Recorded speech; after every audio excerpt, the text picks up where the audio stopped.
સુરત ખાતે ચૂંટણી પહેલા કોંગ્રેસમાં આંતરિક ભડકો 24 ઉમેદવારોને મેન્ડેટ ન મળતા વિરોધ ઉભો થયો। કોંગ્રેસ સંગઠન પ્રમુખ સહિત ઉમેદવારોએ ગંભીર આક્ષેપ કર્યા। ફોર્મ ભરવાના અંતિમ દિવસે પણ મેન્ડેટ મુદ્દે અસંતોષ। જિલ્લા કોંગ્રેસ પ્રમુખ સામે કાર્યકરોના નારા અને વિરોધ। 4 જિલ્લા પંચાયત અને 20 તાલુકા પંચાયત બેઠકોમાં વિવાદ।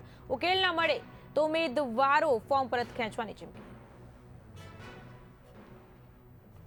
મારું કહેવું એવું છે કે આજ રોજ ફોર્મ ભરવાનો છેલ્લો દિવસ હતો।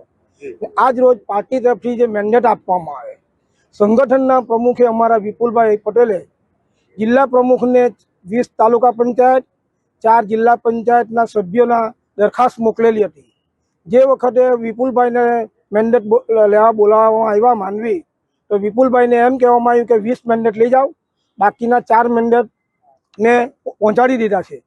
તો જિલ્લા પ્રમુખની એ પ્રમાણે તાલુકાના મેન્ડેટ તાલુકા પ્રમુખને જ આપી શકાય।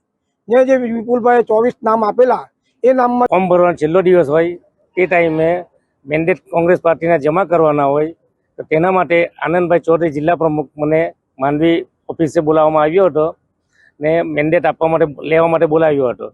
તો મને ઓછા મેન્ડેટ આપવામાં આવ્યા। બીજા મેન્ડેટ ક્યાં ગયા તેમને માટે મેં એમને રજૂઆત કરી, તો એમને